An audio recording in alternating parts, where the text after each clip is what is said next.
Well, hey there, diet disruptors. Carrie here. And as all of you know who have been following me for any amount of time, I love having people on our show with us because it's a lot of Carrie all when it's just me. And today I have one of my besties on. I'm super excited. This is Lindsey, you guys. Lindsey Myers. Say hello to Lindsey. Hi, Lindsey. Hi, Carrie. I'm so excited to be here. Thanks for having me. I mean, this is sort of fun for me because we're friends and I really wanted to do an episode about well, not just friendship, but at the end of the day, you and I work really hard to live what I consider like a healthy lifestyle. Mhm. And yet we don't miss a beat on doing fun things. And, you live in a completely different state than me, but we get to go out and do girls' weekends or girls' trips and have so much fun. But yet we still live this healthy, balanced life. And I'm just excited to be able to share kind of what we do on a regular basis. It goes along with my theme in our membership group with all of our members around that we're doing lately around what does a healthy person do, say, think, and believe. And I just wanted to have a girlfriend on where it was just a conversation about things we stand for, things we do, things we believe in as women and women who want to show up for our bodies, for our kids, and want to have a freaking good time too. So I'm happy that you're here. I love that. Thank you. Likewise. So, and I will also say that you also work with us at Disruptive Nutrition, which is sort of recent. I have been wanting Lindsey to work with us for years, I think now. Am I right? Yes. And it's been finally time where she's able to bring in some of her talents with us. So I'm super excited that not only are you a friend of mine who I love dearly, but you also get to work with us on this mission that we have for women and their families to be able to disrupt everything they kind of think they know or believe about what it means to be healthy. We think about deprivation and we think about how we can't do things or we can't have things. And in addition to all the things that you do for us, you also have your own brand around clean living. You are a mom and you live a really busy life. So I just think sharing some of the things that we do on a regular basis that are against the grain in some ways of what society thinks um dieting women should be doing, or women who, try to take care of themselves and they tend to diet should be doing, because we don't do any of that stuff. Right. So I'm really excited about that. So talk to me a little bit about how your stance, you're so clear, I would say, on who you are, what you stand for, or what you do for your body and why you do it.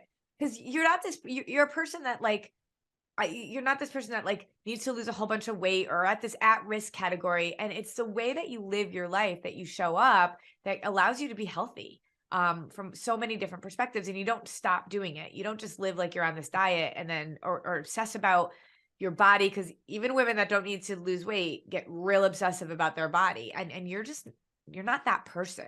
So I really want to tap into your brain about how it works, how you do Oh, it. wow. Well, Kind of thank what you, you think first of about. all. And I think, in general, I'll just say I was from the generation of, what was better for you was everything low fat, right? Mhm. Or same generation. That was sort of like what we were taught. That was how we Yep. were raised. So if you were taking care of yourself or if you were making better food choices, those were low fat. And so part of the shift in all of this is recognizing what that really means. And what that really meant was digging into, well, what is low fat? And if it is low fat, then what else is in it? And how does it taste good? And that sort of left that sort of snowball effect into, well, what else is in our food that I don't know about? Mhm. And I will Because back let's up. dig into that. What does low Yeah, fat mean? right. Exactly. Well, and now that we know, and as you teach that we actually need fat, all Mhm. of a sudden we're conflicted. And how do we rationalize what we were sort of brought up on with what we now know and how that helps us in terms of stabilizing our blood sugar? Because you're right. I don't eat in terms of maintaining a certain weight. I don't look at a number. I don't feel like I need to lose weight, but I will tell you, energy is a big thing for me. I'm chasing around a 4-year-old. Mhm. So blood sugar stabilization is something that I've learned over time and primarily through you. It's become super important because I can't keep up and I'm on the go. So I'm grabbing this or I'm grabbing that, all while thinking, okay, what is this going to do for my body? How is this going to fuel me? Because otherwise I'm doing this all day long and it's exhausting. Yep, exactly. And I think that was really a big shift for me. And this was all inspired by my son and the birth of our son, because I wasn't doing a great job taking care of myself. I didn't really think about, quite frankly, I didn't think about what was going on my body or what was going in my body until I was pregnant with my son. And then all of a sudden it became really important. So I started to do the little things, right? Like, we were living in Florida at the time, and I'm slathering sunscreen on every single day. And I was reading and researching and finding out that that actually enters the bloodstream. And so all of a sudden I thought, here's this one thing I think I'm doing to take care of myself. And in doing so and not making the right choice or a better choice, the chemicals in the sunscreen are entering my bloodstream and could potentially be harming my son. And it was like this moment, right, where I'm like, okay, I need to start kind of at ground zero here and start to look at the choices that I'm making and how it not only affects me, but my son. And that has kind of inspired the clean living journey for me. Yeah. And I think that that's what's so interesting. It's like, we just accept what is shown to us in the supermarket or whatever it is. And we know the importance of sunscreen. Okay. All sunscreen is created equal, right? And it's actually through you and your knowledge of clean living and actually skincare and things like that, that you've done so much research on, that really got me into this place as a nutritionist, because that's not something we're necessarily taught. And what's so crazy is that all the information that you and I have been working on and researching for the last, 10 years or so, it's like it all comes together in bits and pieces. There's very little that's all there. That's what we strive to be disruptive, right? Like give everybody that education, but you're right. And skincare is a whole nother piece of nutrition that we don't even realize, because it's what we put in our body. And it's our skin, right? It's our largest organ. And I think it can feel really overwhelming, right? Like, we know that there's this change that we have to make, but we can't do it all at once. We can't do skincare and cleaning products and food and change everything in our household and then convert our husbands to clean eating and make informed choices for our children and teach them how to do it. It's like, okay, hold the phone. Like, we have to figure out what is the 1% for this week. What is the one thing that we can do to be 1% better and make a slight change? And I think I so prefer the sort of better for you mentality. You don't have to fix anything. You don't have to change, but you can be better. You can make better choices, but you do have to be better informed. And I sort of felt like, as a new mom, I didn't have the time to figure all of this out, but I couldn't imagine a scenario where I was the only one having to figure this out. So in creating that brand and creating the Clean Living Collection, it was more about, how can I have done the research on some of the things that I'm doing anyway and push that information out to moms who are like me, that don't have the time but want to make a switch. And it's just kind of gotten me to the point where we are now talking about this, and nutrition being a really big part of that. And that's kind of my next journey. Yeah. And that's why I wanted you working with us, because it is really this kind of just this dedication every day to showing up in some way for yourself that you've always done, or what you've done since you've had Max, really, right? We think we're doing it in so many ways, but then when we learn something mind blowing, and then we realize, how much did I not know? So, I mean, let's talk about skincare for a second. Like, what are some things that we know we do not want to see? Like, if we're just at the drugstore, right, and we're looking at different products, what are some things that we know if that's in our skincare, run? Well, sunscreen, things like that. And that's a pretty big question, because there are a lot of things, and it depends on where you are and what you're trying to achieve. But retinol can be really harmful, and that's a big buzzword right now. And people don't truly understand what that can do for you. There's a hormonal component there. And so that is a big buzzword. You're seeing it everywhere. You're seeing a variety of brands doing it, and you can easily get it at the drugstore. Just because it's affordable doesn't necessarily mean that it's safe either. And in a lot of cases, the big brands are doing it and expensive luxury skincare companies are doing it, but that also doesn't make it safe. So retinol is a big one, as simple as mascara. If you see black tar in your mascara, it is problematic. And I get that, like, it doesn't seem like a big deal because you're only putting it on your eyelashes, but over time that adds up. Lip gloss too. How much lip gloss do we ingest? the lip gloss thing is a big one because you've got a lot of chemicals in there. And over time, they say we like ingest pounds of lip gloss over time because we're Yeah. constantly applying, right? Yeah. Yeah. So if you get to the point where, you know, you're having to apply lip gloss or chapstick because your lips are feeling dry, it's probably because whatever the product is you're using is causing that, which means Yeah. there's a chemical reaction there that's not favorable to your skin. Yep. Yep. So Yep.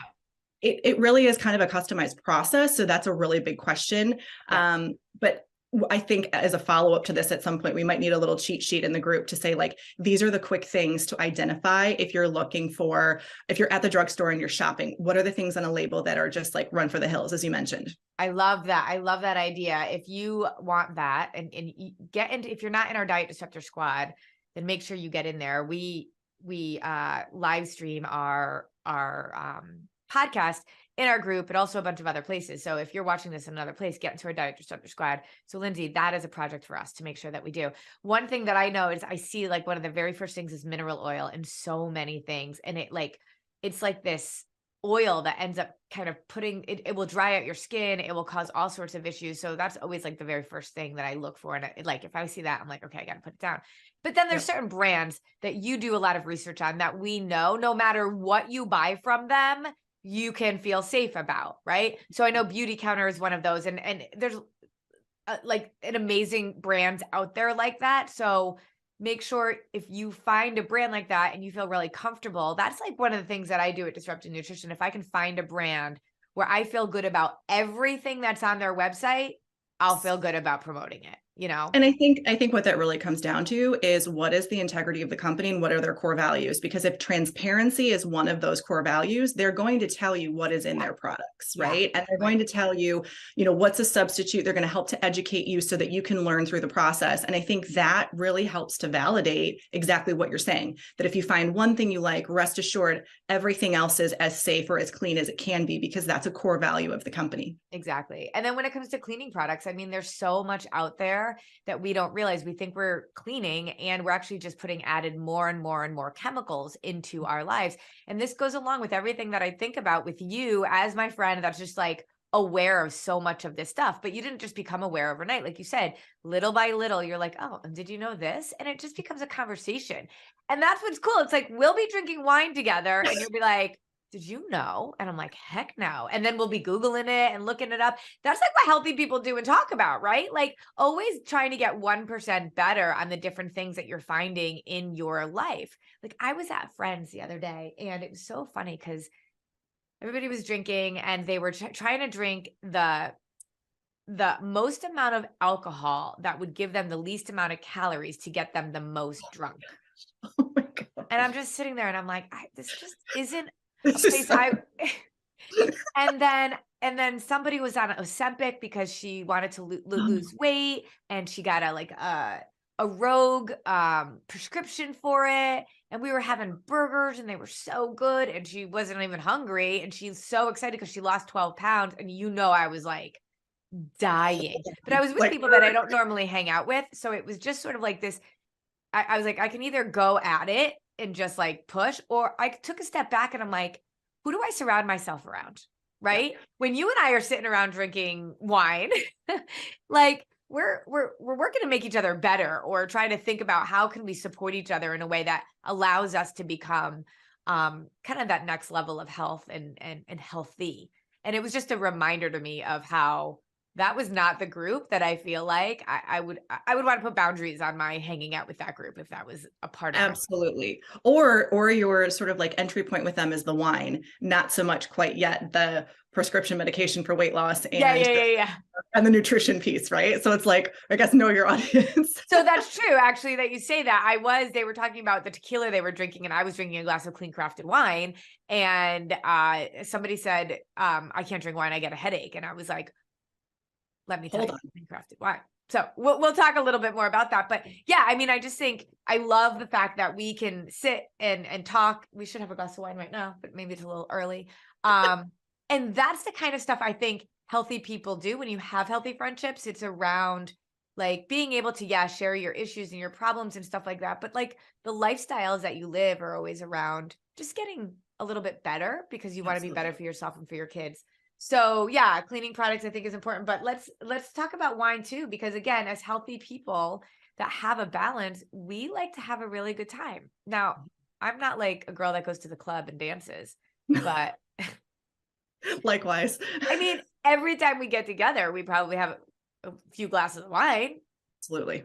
But when you think about better for you, these swaps to me are like what we do make sense. The conversations we have, the swaps that we make, nobody would know necessarily that when we're sitting around a campfire or a fire pit or wherever we are, that we're really honed in, and we make no brainer swaps.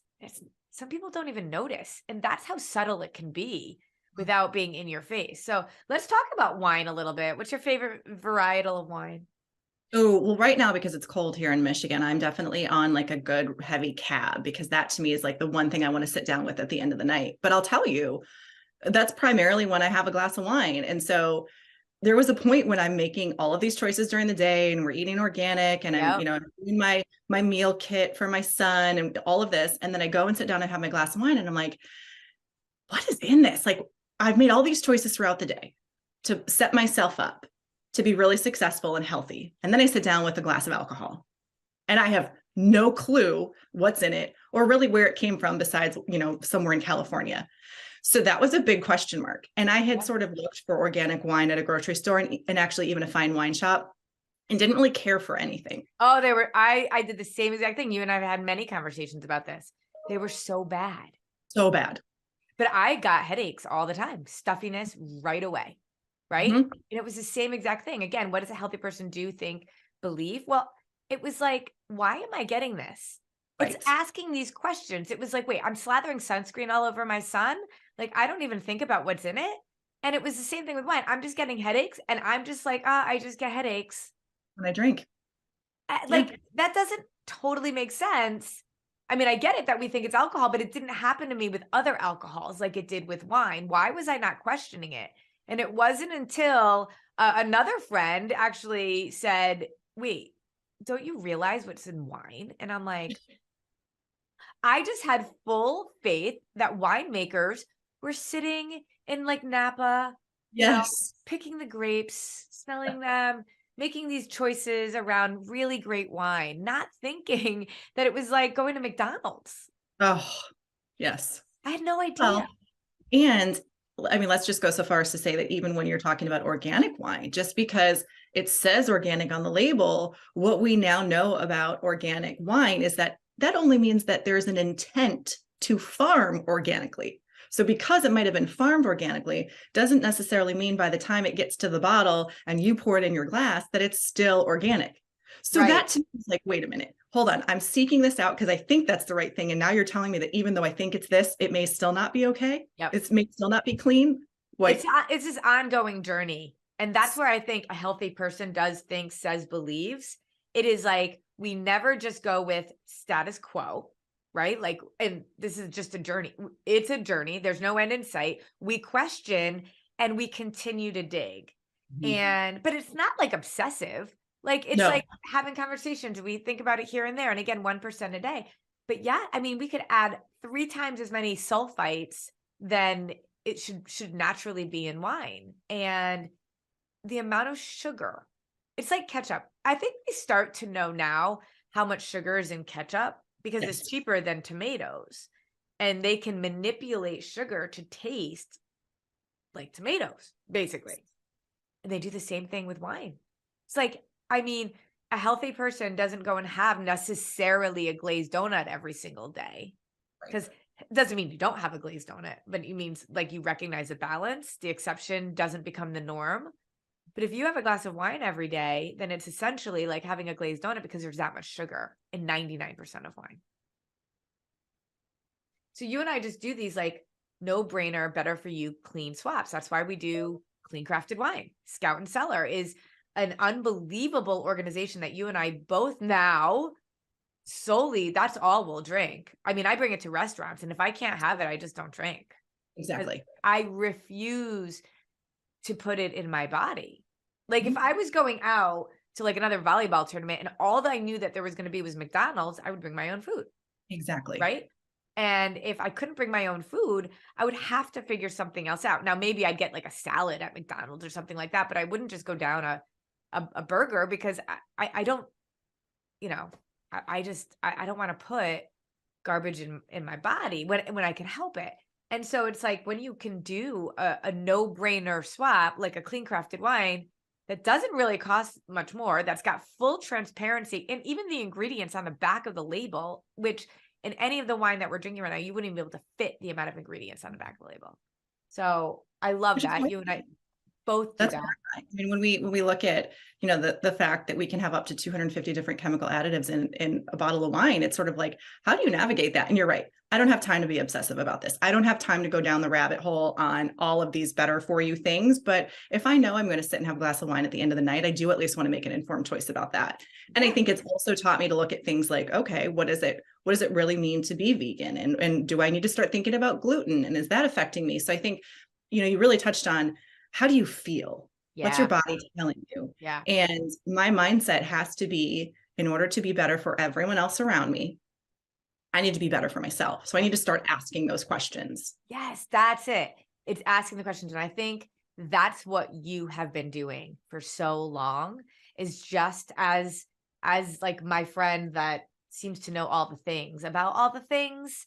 It's not because it was one foul swoop, it's because you just kept asking questions Yeah. and wanting to get answers. And then not sure about that, then ask. And I think that's the main theme. Are we asking enough about this? And you bring up gluten, and I think it's really interesting around gluten because when we work with our clients, we will work to, I mean, so many different types. Gluten is so inflammatory and so wreaks havoc on our gut and wreaks havoc on a whole lot of things. So I do really encourage women, let's get rid of gluten out of our life for a little while. And then we can slowly start to add things back in and see how we respond. And we have this really great protocol for doing that. And there's so many amazing, again, no brainer swaps where my kids don't even know when they have a Banza pasta that it's not regular pasta.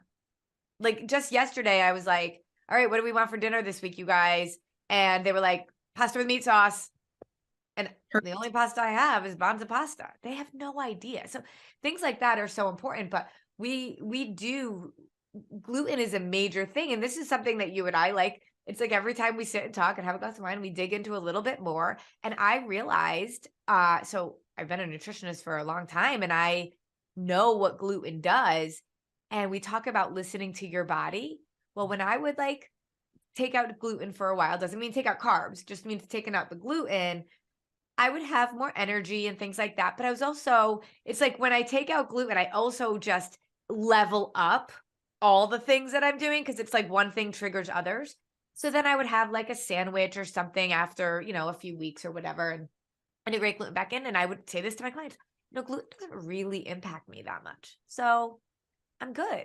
I don't do it a lot, but I know I'm good. Well, then I had Sarah Ball, who's our functional medical practitioner that we work with, do a full kind of testing, hair and stool and I mean, all the things. And I have a major gluten insensitivity. I had no idea. And she's like, you are really, really sensitive to gluten.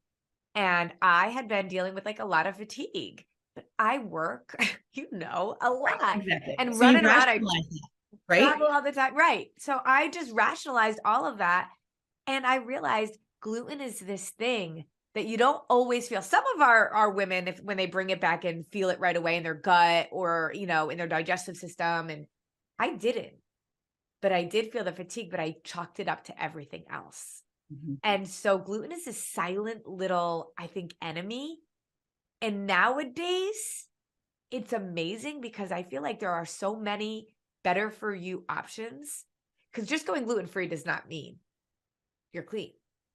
There's so much garbage in a lot of stuff. But now there's so much more knowledge about gluten. And now it's just like, to me, it's